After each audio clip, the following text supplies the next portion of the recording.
Hey, Tim Sykes here. Got to go over all these hot plays. There's so much, and so many of you are asking questions. I'm sorry I'm behind. I'm actually in Asia for the next few days with Pencils of Promise, which is a charity that my charity foundation, the Timothy Sykes Foundation, is working with, and we're building schools in third world countries. So I don't have the best Wi-Fi when I'm out here in Southeast Asia, and I'm sorry that I'm releasing these video lessons at random times, but it's literally whenever I can, and I'm trying to put in a little sleep, get in a little sleep in between trading and trying to stay up all night for the markets and then spending time with the kids in these charities during the day. It's a lot. But right now, DRYS is the single hottest play. Congratulations to so many of you who bought this and you're up and you've locked in 5, 10, 20, 30, 40, 50, $60 a share in profits.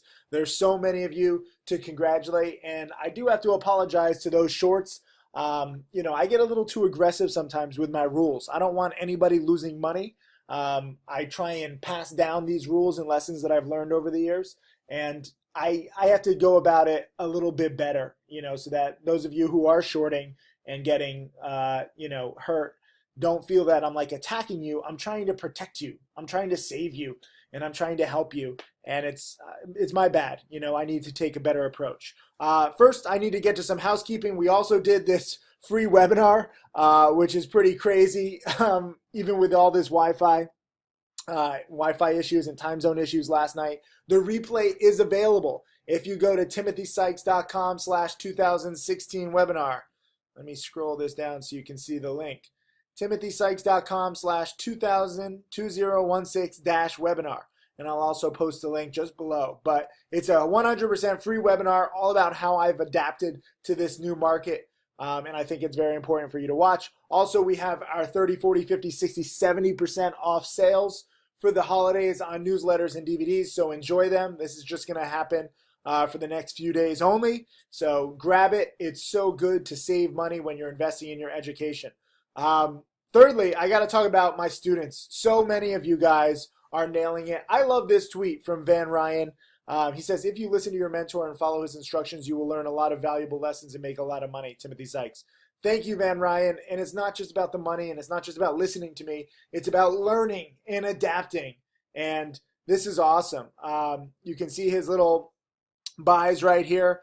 And he bought some, he's all over the place, but 403 and out at 455 on average, because he sold some at 390. He took a small loss, but then he held half his position and he sold at 510. The beautiful thing about DRYS is that it creates sympathy plays. And I go over this at length in my How to Make Millions DVD and in my Spikeability DVD, which you should be watching if you want to learn how to play hot sectors like this.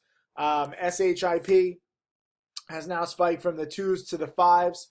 Another one is TOPS, which some of you nailed, the 3s to the 6s. What was another one? EGLE from the 4s all the way up to the 10s, which is crazy. What was the other one? There's too many. SINO, wow. I can't believe this just keeps going. I know a lot of people who are banking there. Mark Crook had the buy alert in the challenge chat room in the 160s, and this one just keeps going. SAEX is another one that is now spiking a little bit. What was the other one? Oh, DSX is spiking too. I actually picked the one loser of the group. GNRT did not spike. Pre-market, it did get to the 490s, but it could not hold it. And I was in this trying to, profit. I was in the 440s a few times, thinking that it would break this multi-day resistance here in the 460s. And it did. I just wasn't around to capture that. That was way, way, way too early for me, or too late, I think. I don't even remember. But I wasn't around to capture this in the 490s. Congratulations to those of you who did. I cut losses. And this is part of what I want to teach. People are saying, Tim, but you lost. Yes, but what did I lose? I lost a few cents a share. I lost like $200. It's better to lose on safe plays than those people who are shorting on DRYS. I know a lot of people who are short in the 20s, 30s, 40s, and they absolutely got crushed. I mean, it goes up to 100. So I don't like risking losing, 100% on my money with GNRT. Yes, I was wrong. I accept it. I picked the turd of the bunch. It happens sometimes with my time zone, with my scheduling, and just frankly, I just played it overly safe. I did not want to trade the crazy volatile stocks because I wasn't sure about my whole situation, and I didn't make money. That's it. It's not the end of the world. I'm still up on the month. I'm still up on the year. I'm still up on the decade. I try to think about every single trade leading to something. And this one, it led to a small loss. And sometimes a small loss is okay. It's not the end of the world. Also, oh, GLBS, I forgot. This is another one. So DRYS spiking, you have to look for sympathy plays. Stocks that are in the same sector or related sectors that are low priced and can spike because now they look so cheap compared to, the big boy DRYS. And I would not be chasing DRYS here from the long side. This is best case scenario, okay? And I said it looked toppy in the morning at 61, and then I promptly lost Wi-Fi. I would not be chasing it anywhere up here. This is the best case scenario for longs. This is the worst case scenario for shorts. But I also have to correct some people. Some people say, like, I've never seen anything like it. This will never happen again. Guys, it happens every few years. I mean, AQXP went from 2 to 55. PBMD, well, this one went from 50 cents to $6, so not quite as much, but I know a lot of people who underestimated that too. So do me a favor and don't come in saying, okay, DRYS, a long-term chart is terrible, it can never spike, because that opens the door to getting squeezed like this. And I said this in yesterday's video lesson, I said this in yesterday's watch list, like I would not be long or short overnight, and shorts got absolutely crushed in here, and I hate that. And it looks like they might even spike again tomorrow. So just be careful. Anything can happen in these markets. We're in very volatile times. Be safe. Safety first. But anyways, Van Ryan, good job on SHIP playing the sympathy. Here's Kaali. I can't pronounce your name. I'm sorry. And he traded TOPS twice, making $5.59. Richard bought CINO. This was another sympathy play, made $89. NV made a few hundred on DRYS. L Sanchez made a quick 560 on tops, and then 3,400 on SHIP. Awesome job, L Sanchez. You can't take a picture, but you made $4,000 in a day, so congrats. Here's Iggy. I love seeing this. He's making money on DRYS and SINO. $2,000. Awesome job, Iggy. Frank, this is a great trade. Let me just show you this because he posts screenshots too. And look at this. He's buying 300 shares at 410, gets it at 409, and he sells it at 595 same day. Okay, this is making 50% on your money in one day. To those of you who hate on penny stocks, I want you to take a good look at this screenshot and all these other screenshots. I have so many students to congratulate. I actually tweeted this. I said I have over 100 students who made money on DRYS and the sympathy plays. So this is just a small sampling. I don't want to overwhelm you, but I do like showing, different students who have really learned to capitalize. And, Iggy nailed it. Frank, awesome job. Making 50% on your money. And what did he do? He risked, $1,200, making nearly, 600. So that is an awesome gain on a small account. It does not happen every day. You have to wait for the volatile stocks. You have to play these sympathy plays well, but I mean, look at the upside here on SHIP. You're basically trying to spot, these stocks that are uptrending pre-market or spiking pre-market, and then at the market open, you can get a big squeeze. And this went from 393 to 630. Some of you guys are like, Tim, why don't you buy it and alert it? If I bought it and alert it here, by the time I even finish typing out what I'm thinking, I mean, this is at 9:30 a.m. This is at 9:37 a.m. So you have 7 minutes to make $2.40. By the time you read the alert, by the time I write the alert, the play is already half over and I don't want to chase it. So alerts at the open don't really do me or anybody else like you guys very good. I know there are people out there who think that, but I want you to learn and I want you to be self-sufficient. That is the beauty of this. Frank was prepared because he's watched my DVDs. That's what you can do. I'm sorry to sound like a broken record, but I've put together this whole archive of these chart patterns, not for fun, not because I like hearing myself talk, but to help you study the past. Studying the past helps you be better prepared. Also, here's Damien, made a day's wages in 4 minutes. And he did this with OPTT. And this is awesome. And he makes, can't see this. He's making 36, 38% on his money. OPTT is a far-fetched DRYS kind of play, but once it breaks the day high right here in the afternoon, 308 all the way up to 570, and this is all in 10, 15 minutes. It comes down, but this is great upside, okay? You have to be prepared. And my chat room nailed it, so congrats to those of you who nailed it. DCIX, I totally forgot about this one. There's so many freaking plays going supernova. This is 2 to the 7s, and this looks like this can go up a little more tomorrow. So awesome job. This is Riggs, and he posts his nice little screenshot making 2,600. And he took the meat of the move, not being greedy. Good job, Riggs. And I like your little emojis to block out your account numbers and stuff. Here's Michael, made $10 a share on DRYS, making $700. AAQ made close to 700 on SINO.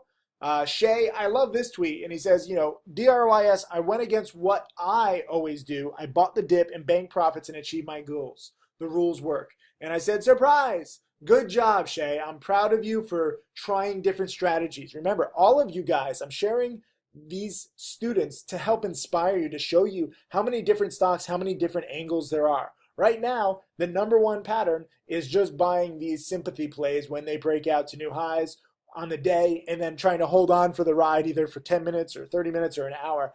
That's working best right now. I should mention on GNRT, I really did not want to go long overnight. I was just afraid that it was going to spike too quickly in the morning. And we did get a little spike pre-market. The problem is when the market opened, it just dropped. But what did I lose? I lost 5 cents a share, 4 cents a share, not the end of the world. I would not be holding these stocks long overnight. I think that the main pattern right now is to dip by them near the market open if they show signs of spiking, taking out the day high, getting a lot of volume, maybe having news, maybe the sector is spiking. But for me, the problem right now is my lack of Wi-Fi and lack of sleep. So I'm trying to fit in trades when I can. And that's going to hurt my performance sometimes, but sometimes it'll make my performance. So it's not an exact science. But as I said in the past few video lessons, I think dip buying for morning spikes is the best right now. And Shay just nailed it. So good job, Shay. Look at Quincy making 50%. On TOPS, I mean, nearly 2,000, and he says he's finally getting it. I love seeing when you guys get it. It takes a little while. Some of you, it takes 3 months, 6 months, 9 months, 12 months, sometimes 15 or 20 months. Some people take a few years, but eventually it will click. And when you learn to make 50% in a stock in a few minutes, in a few hours, in a few days, you'll realize, wait a minute, there's nowhere else in finance that this happens so consistently. This is not the first run-up for TOPS, okay? This is very far from the first run-up from TOPS. I actually made $2,000 on this one a little while ago, one of these spikes, and it spiked for multiple days. This is just the latest, and this was just back in July, okay? You have to look back at former runners and remember them. This one spiked a lot. It's spiking again. OPTT, guess what? Spiked once. Big spike, and now it's spiking again. And it also had some little secondary and tertiary spikes. So you gotta be aware of all these potential plays. You simply have to study, and you have to simply prepare ahead of time. Look for recent winners. Look for recent percent gainers. Look for low floats right now. Try and figure out what sector is moving. Obviously, right now it's the shipping sector. What kind of plays? Right now, again, it's the low float plays. And then it's just a question of trying to find plays as they're spiking. You don't have to find them when no one else sees them, okay? GNRT, I learned the lesson where I'm the only one seeing it because I thought, frankly, that every stock in the sector would go up, and I chose wrong. I'm not embarrassed to choose wrong. It's not the end of the world. Sometimes that happens. But I want you to think about, if you are going to choose wrong, what is your downside? With GNRT, my downside risk was losing 5 or 10 cents a share.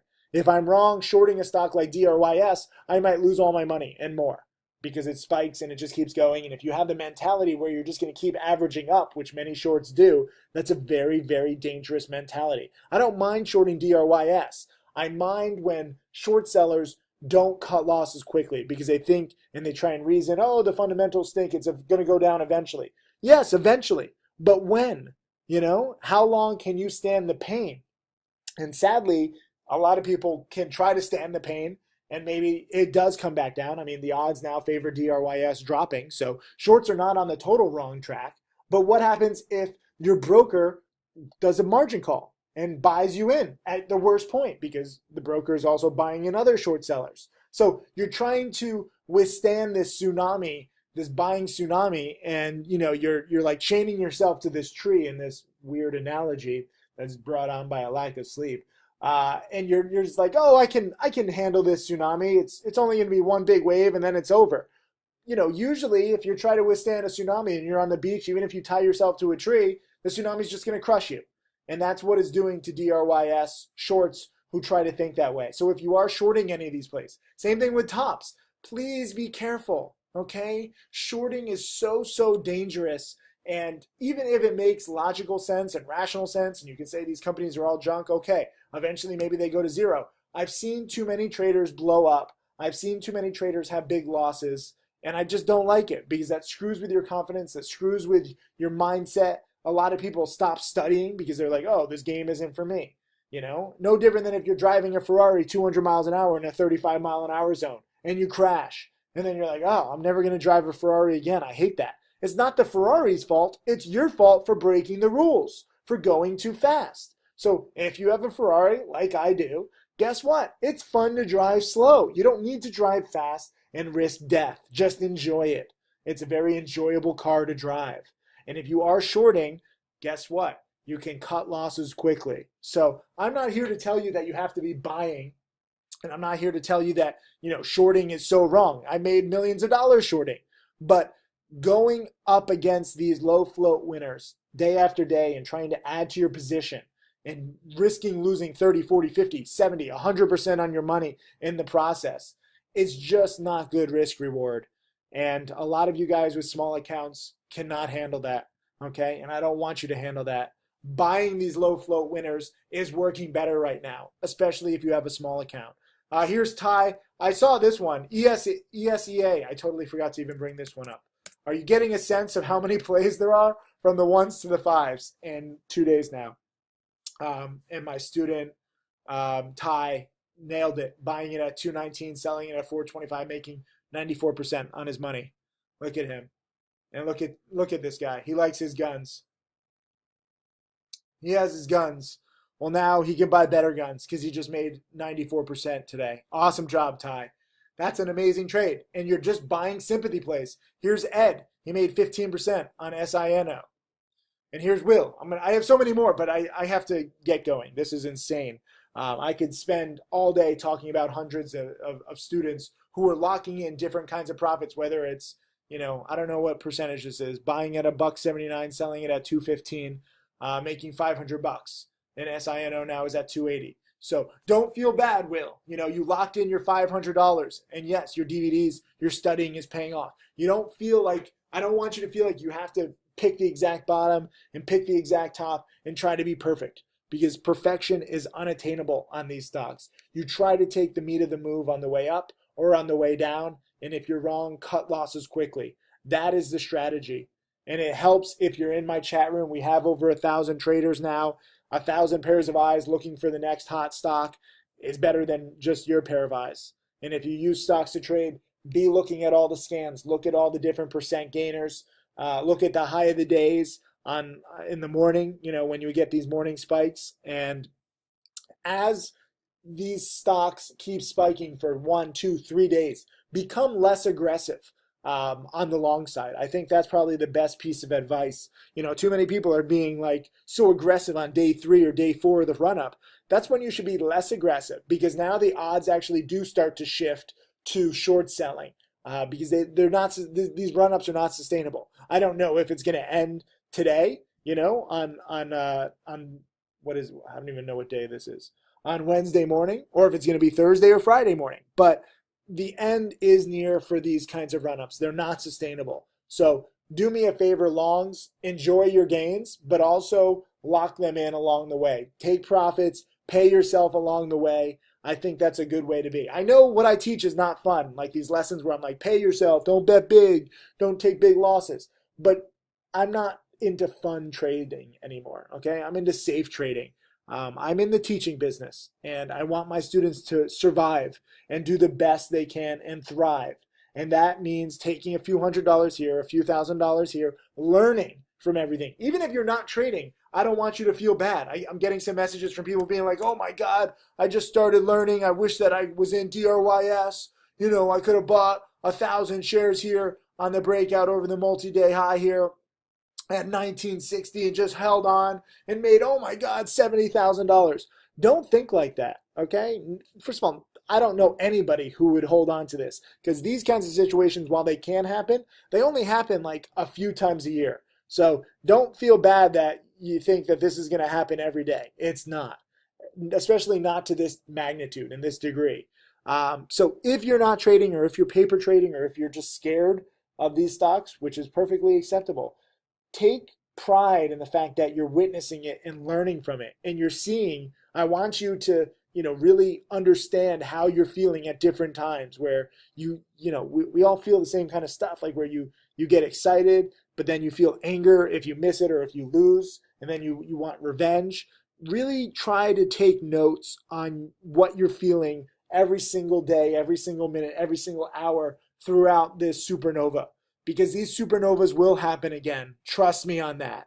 Okay, maybe not 5 to 100, but I guarantee you there will be another stock that will go from 5 to 55, or 5 to 60, or 2 to 10. And the only question is, are you going to be prepared then? Many of you guys are not prepared for this. I'm not prepared. I'm in totally the worst part of the world with terrible Wi-Fi. It sucks, but I'm not going to cry about it. I love doing this charity stuff, and frankly, this is, one of my most enjoyable weeks, even though I'm unfortunately missing some of these plays. But I want you to really take notes and be better prepared for next time.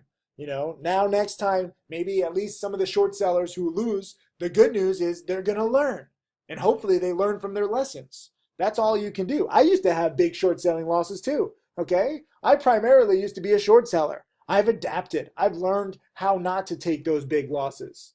Obviously, I'm now a coward trader, and some people don't like that because they're like, you're not a real trader. You don't experience these big losses. Trust me, I've experienced these big losses, and I share them. You can look back through my past 2 decades of trades. I've had many, many, many big losers, and only in the last 1, 2, 3 years have I learned to cut down on the losses. So I encourage you, I implore you to cut losses quickly, because you don't know how high these stocks can go.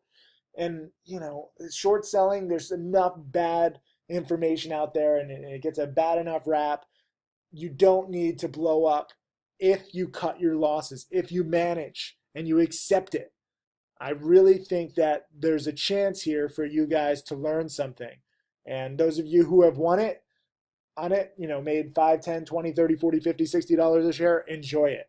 But don't keep pushing it, because this stock will not necessarily keep going. This stock is not going to 1,000, okay? This is far and away best case scenario already.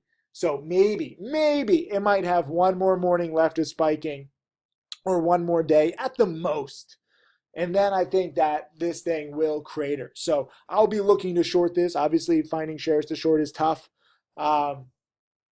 And, these other plays, I would not be aggressive, like buying SINO, even though it's closing high, and EGLE. I would not be aggressive now. I really think that you need to temper your bullishness when these stocks have spiked so far. I don't like chasing stocks.